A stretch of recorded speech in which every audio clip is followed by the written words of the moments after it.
Ciao, davanti a me ho un Audi A6. In questo video ti mostrerò come cambiare la posizione del sedile.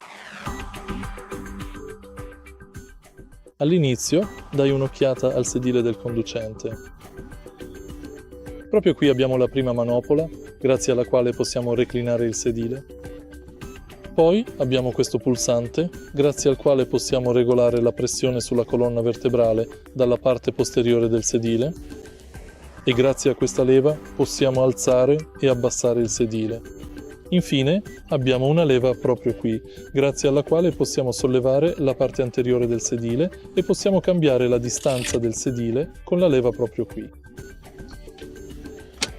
Inoltre possiamo estendere la parte anteriore del sedile e fondamentalmente è tutto qui.